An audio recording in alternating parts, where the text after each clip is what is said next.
Welcome, everybody, to the most exciting session of the SOSV Climate Tech Summit. I'm so excited today to be able to introduce to you Gaurab Chakrabarti, who's the CEO and the co-founder of Solugen, one of my favorite bio companies because of all of this wonderful chemical technology that they have mixed in with some biotechnology, producing climate neutral, climate negative, sustainable chemicals. Gaurab, thank you for joining us today.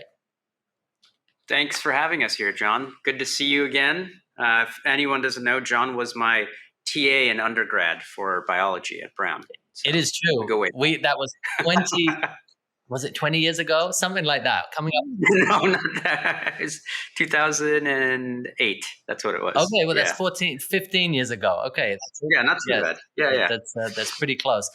It's great to be now working with in the same industry as you. Yeah. Tell us about Solugen. You've been going great guns lately with fundraising and building out infrastructure in Houston. Not everybody who's watching is going to know what Solugen makes. So name some of the chemicals that you make. Name some of the products. Yeah. So we started with a molecule called hydrogen peroxide. Then we transitioned to a molecule called gluconic acid and then glucaric acid. And now we're making base molecules for nylon 6,6 and molecules that are going to go into packaging and basically adherent surfaces. So right now we're really focused in on getting the glucaric acid platform scaled up into a cash flowing state and getting the next molecule out the door. So our goal is every 18 months, we want to launch a new molecule. And so far, we've been pretty good at that. I hope we can continue doing it. Fantastic. What are the industrial uses of hydrogen peroxide? And then also, what do people use gluconic and glucaric acid for? Yeah. So it's funny. Peroxide, gluconic, glucaric acid, they're all used in largely the same industries. So if you look at in agriculture, you need to disinfect water, right? Because you're going to give them to plants. You need to make sure there's no microbes in it. You use peroxide or peroxide-like molecules to kill the bacteria. With gluconic and glucaric acid, those acids are used to deliver micronutrients in the fertilizer packages into the agricultural crops. So that's one bucket. The second bucket is in industrial water treatment. Peroxide, again, is a disinfectant that kills bacteria. And interestingly enough, glucaric and gluconic acid in the water treatment sector are actually what's called corrosion inhibitors or corrosion control products, which coat the metal surfaces and the pipes and in all the tanks so that you're not getting metal corrosion. I can keep going with all the different industries this plays in, but this kind of gives you an idea of how we think about molecules at Solugen. We like to find applications and use cases where it's building on one another, meaning it's not just a completely new molecule or a completely new application. It's somehow supporting our product portfolio to make a customer's life better. So because they have one source of product. That's great. And this is a climate summit. So tell us about the climate impact of these. Yeah. I think so. When you look at what we're doing at Solugen, the mission of Solugen, right, it's to decarbonize the chemicals industry. But that means a lot of things to a lot of people. To us, it means three very specific things. One, you need circular feedstocks. So this is either agricultural waste, recycled plastics, industrial emissions, or other waste streams as feedstocks. Today, we use agricultural streams as our feedstock, primarily glucose. Two, when we're moving forward, we're starting to use recycled cardboard. So we have a big partnership we haven't announced yet where we take a lot of recycled cardboard and chop it up into little pieces that end up being the sugar that feeds your whole entire reaction system. So that's one. Nobody here has a garage full of recycled carbon, so that's fine. No, if you have it, send it my way, please. I'll give you my address. You'll save me some money. So that's number one, circular feedstocks. Two is a simple high yield process. This is called the bioforge. Today, when you look at the chemicals industry, it's your feedstock doesn't exactly turn into your product. It turns into your product and a lot of other stuff, right? And so today, the average in the industry is about 60% yield. The other 40% is either carbon dioxide or it is some other feedstock or other product that needs to be sold. With the bioforge, we use a chemi-enzymatic process where the first step is enzymatic and the second step is with traditional heterogeneous catalysts. That allows us to have near unitary yield from feedstock to product. So instead of 60%, we have 90+%, and this has been proven at scale. The third pillar for decarbonization of this industry is local supply chains. You need to be near the user of that chemistry. Otherwise, you're actually transporting something that's very dangerous sometimes because you concentrate it. all the way to the end user who has to then dilute. And like there's a lot of issues that pop up, not just from a sustainability standpoint, but from a safety and human health standpoint, that if you're closer to the end customer, you not only reduce emissions, but you actually make it easier to use the products.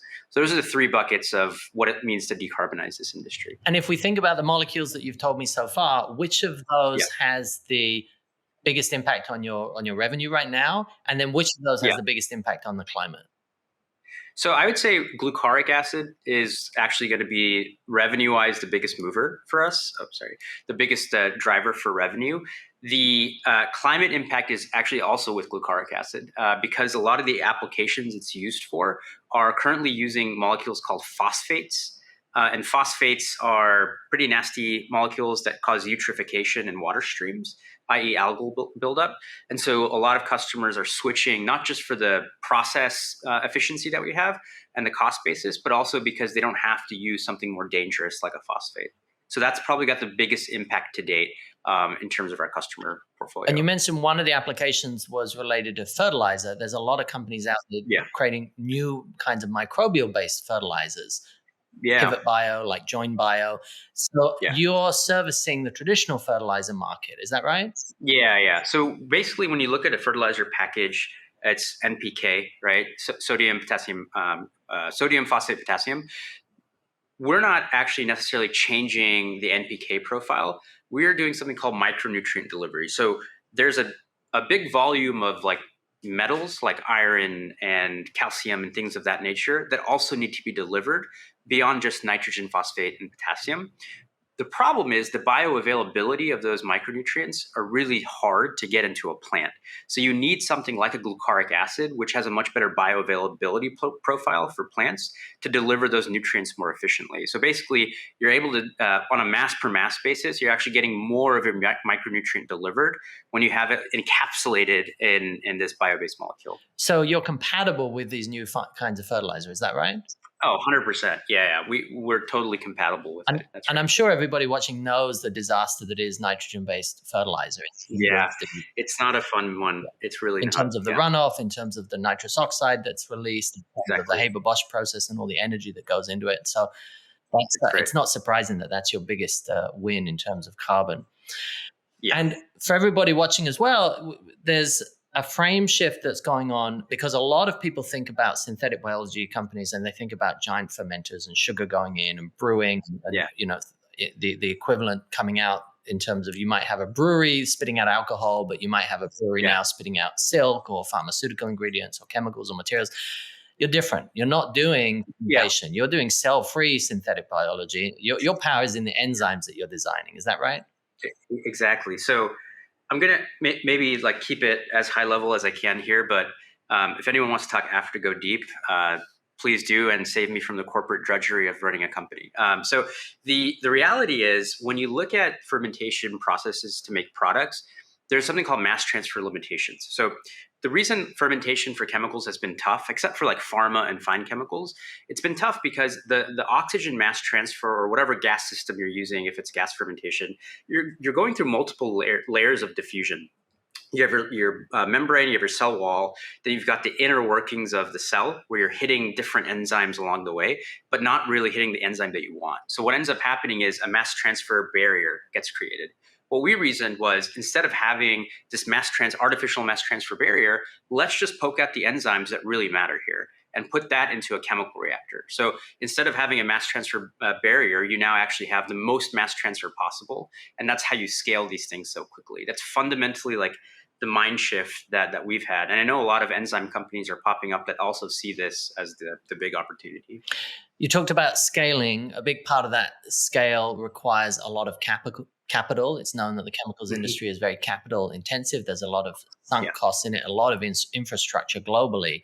You've raised capital from diverse sources from early stage 50 years, the VC here in San Francisco, right through to BlackRock in terms of pension funds and large amounts of capital. Tell us about the capital that you've raised so far, and then tell us what's on the roadmap for Solugen over the next 5 to 10 years. Yeah, so capital we've raised so far, we've raised about nearly $780 million in equity capital. Like you said, it started off with really focused VCs, but then it's kind of, as we've been scaling our technology and customer base and commercial, that capital has started to look like institutional funds. So like you said, like really, traditional, almost private equity like players in this space, which is good. That means this stuff works, because the rigor that private equity and these institutional guys are putting into diligence, they would not touch a company like Solugen unless it was de-risked substantially. And so that's where we are right now. Where we're going, we've now hit the point where we can start getting debt capital for our assets. And so when you look at where we're going next, the Department of Energy's Loan Program Office is a really big one for us. I can't say here like all the timing on it, but there will be some announcement at some point soon on Solugen and the DOE LPO. These are big loans. These are up to $1 billion loans at very low interest rates. It's the one that Tesla got that made their first gigafactory, the Gigafactory. And so in a similar vein, we believe that the DOE LPO is what's going to allow us to now break out even from private equity and go into debt side of the story. Yeah. Fantastic. We were both in Washington, D.C. at the White House about 12 months ago for the launch of the Biden-Harris administration's executive order on the bioeconomy and biomanufacturing. Can you talk a little bit about that executive order and what in it was most exciting to you about support for the bioeconomy? Yeah, so I think there's like two ways that I look at the executive order. One is philosophically, what is it telling? And then two is what is practically, where's the teeth in this thing? So on the philosophically, what it's communicating, the thing I got most excited by was one of the bold goals was to replace 30% of the United States chemical demand with domestically biomanufactured alternatives. That's a big number, really, really big number, right? And so for us, that was huge, because now all of a sudden biomanufacturing is being put on the same playing field as petrochem, which has never been the case. So philosophically, that's really helped us kind of get the story out there, not just to government folks, but also to customers. When customers saw this EO, they were like, oh, Solugen, you're around. This is great. We're going to have to buy from you. So we might as well be friends. And the second bucket was basically focused on, okay, where's the teeth in this thing? And that's, I think, we're all still trying to figure out is where's the big teeth in this system? What we're realizing is it's all super interconnected. It's not just the bioeconomy EO sits by itself. It's interacting with every single department in the government, the DOD, the DOE, the agriculture department. Everyone is part of this EO. So what we've been doing is talking to the leaders across these departments to understand how they plan to appropriate funds. The DOD has already put out some guidelines on their fund announcement. I think it was 1.2 billion, but that's just the DOD. There's many more that are going to come. So I think we're about to see some pretty big moves in the next year on this stuff. I invited Jigar Shah from the Department of Energy. I know he's a big deal in terms of these loan guarantee programs. Yeah. I invited him to speak at SynBioBeta last year.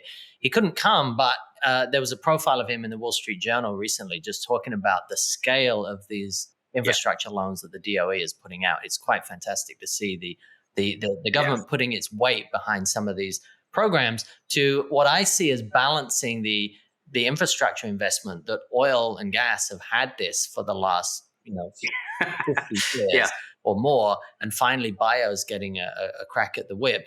You're based in Houston, so you're surrounded by the oil and gas industry. Can you compare and contrast the subsidies or the loan guarantees? Yeah, I can tell you exactly, because we went through the process of trying to raise debt as a not oil and gas company.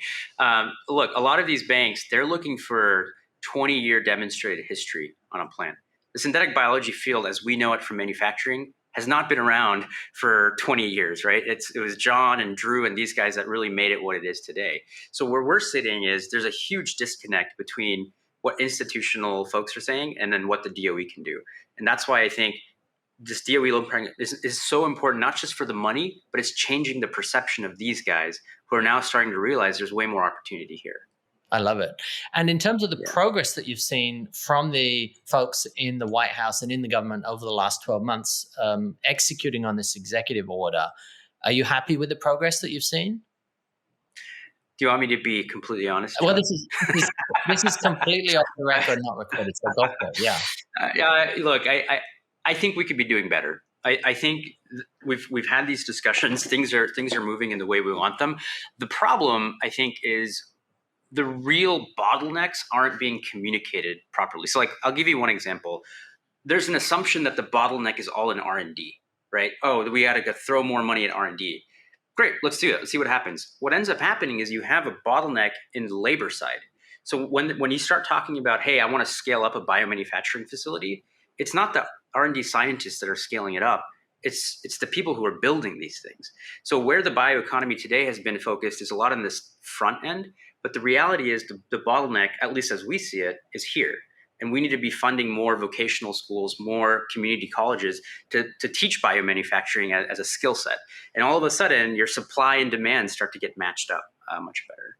That's where I think there's a big gap. I think there's a big opportunity. The Farm Bill comes up for renewal once every 5 years. It's going to be renewed, should be in the next 12 months or so. There's a big opportunity here to really envision a biobelt across the entire country where we see a lot of these rural communities taking their commodity feedstocks like corn and soy and being able to turn them into higher value materials. And we have to train, right? Like we have to invest a lot of money in education and training that workforce, because it's not just the PhDs that are going to be making this thing possible. If we think about the kinds of businesses that you want to be partnering in the future, are there specific industries or companies that you'd like to partner with right now? Yeah, I think there's two extremes, I would say. One extreme is the very consumer-facing companies, and the other extreme is the ones that no one in the world has heard of, but they're everywhere, right? So on this side, on the consumer-facing companies, these are like the P&Gs and Unilevers. They are making big strides on it. We are working with them on these things. And so I think having them be very visible there is very important for this industry. That said, the invisible, like 100-pound, 800-pound gorillas, like the folks who make the brick, in the building that you're in right now, right? Who made that? Like there's probably these big, massive companies that we need to be partnering with to say, hey, we might have something, and you have the distribution and scale. What does it look like if we work together? And so those are the two extremes where I see the biggest outsized benefits right now. If we think about the climate emissions and thinking about, scope 1 and scope 2 and scope 3, when are you finding people coming to you? Is it that they're trying to get rid of molecules from their manufacturing processes? Is it their end products? What are the kinds of conversations that you're having with these larger companies? These inbounds that come, obviously sustainability is critical, right? It's almost like it's a Boolean. You either have it or you don't. Assume you have it, right? They do the analysis. They look at our LCA. Okay, it looks like you have it.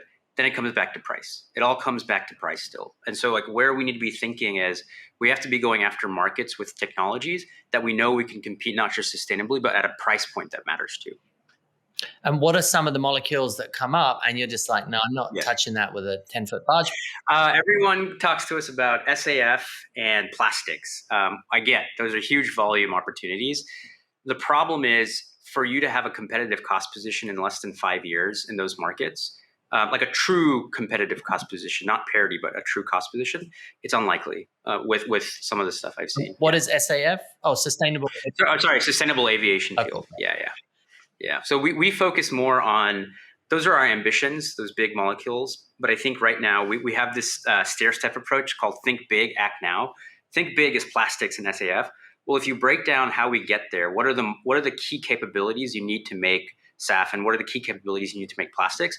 Let's get those capabilities, but let's go after markets where we can monetize and drive free cash flow with that capability. Then we have the right to play in that market. Got it. And then talk to me about Houston being the central place that you're growing from. Is that where are you from Houston originally? Is that why you're in Houston? Yeah, I'm from Houston, so obviously a little bit biased, but I think what's been really nice is we've been able to convert, I guess you'd say, a lot of the folks who have been in the traditional petrochem industry into looking at biomanufacturing. And there's brilliant people. I mean, think about it this way. The petrochem complex has spent $1 trillion on this headcount over the lifetime of this industry. There's a very skilled labor set that if you can convert them into a biomanufacturing mindset, you have some of the best engineers in the world working on climate. That makes a lot of sense. And you're going to continue to scale there then. That you're not. You talked about having bioforges around the country, being closer to your customers, but so how do you match those? So we are, So right now we've got we've tripled our capacity on the Houston site. We have a second site in Lubbock, Texas. That's a small capacity site, but then we're building our largest plant in Minnesota. next to agriculture use cases. So our feedstock is corn, but the offtake is in the agriculture space as well. Got it. And as you think about expansion internationally, what are your thoughts there? Where are the most desirable places? So it's three places that like pop up. One is Europe, obviously, for Europe's the capital for sustainability. Two is Asia. When you start looking at Singapore in that area, there's a lot of opportunity. And third is actually South America. I think Brazil and those areas, at least for the industrial sector, that sector of the 800-pound gorillas I was talking about, a lot of them are in that region, and it's wise for bio companies to start looking at ways to partner up down there as well. And I think you mentioned agricultural waste. You certainly mentioned glucose, but can you use agricultural waste as a feedstock? Not quite. So right now we can use cellulosic sugars and traditional Gen 1 sugar, but it's not completely the waste system. So like with recycled cardboard, there's still processing that needs to be done to get the sugar out of the stream. Yeah. Got it. And thinking about the regulatory environment, is that something that you come across? Yes. Yeah. All the time. So it's one of the reasons I was in DC last week. There's going to be a huge, just like I talked about the labor bottleneck, there's a huge bottleneck that's about to hit on the regulatory side for biomanufacturing, and that's the Toxic Substances Control Act, TSCA, which lives under the EPA. Any new molecule that hasn't been widely adopted needs to go through this approval process. And a lot of companies don't realize or know that until it's too late and they get shut down by the EPA. It's wise for us as a community to start putting some pressure on TSCA to say, hey, we're not petrochem, we're safer. Give us the priority of looking at it. They have hundreds of applications, and bioeconomy stuff is a very small percentage of it today. Yeah. Thinking about the next 18 months, what are the things that keep you up at night? If you could wave a magic wand, what would you like to be solved for you? It's really interesting because I think it's marrying the culture of manufacturing and like building with the culture of developing new enzymes, new molecules. That right now we're vertically integrating across that whole stack. It's a very tough cultural challenge to make sure everyone is aligned with the right goals. So more of a management reflection on myself than anything, but that's where I would say there's the most opportunity. And if we think about the tool stack of synthetic biology, there's a lot of new technologies coming out around AI and generative AI for protein design and enzyme design, a lot of new technologies for small scale fermentation, for scale up and manufacturing. If you could wave a magic wand and have a synthetic biology tool or technology that would make your whole process easier, what kinds of things would you wish for? I can tell you that because we're trying to build it right now. So when you go from a 400 microliter well for an enzyme, studying its properties, to what is effectively a 500,000 gallon system, which we have in the same facility, the physics of that system in the 500,000 gallons is really hard to model at that 400 microliter scale. So what we're trying to build out is a way to give a feedback loop earlier in the process of learnings from scale, like how a protein shears under a pump, right? That information is being fed into the 400 microliter scale, so we have a higher hit rate on the execution. Yeah. Excellent. Gaurab, it's been a pleasure to hang out with you. I hope that we've given everybody an insight into Solugen and the way that you're taking on the climate challenge and decarbonizing the polluting chemicals industry. Appreciate you taking the time to have a chat with us. Thanks, John. So good to see you. You too. Thanks, everyone. Bye.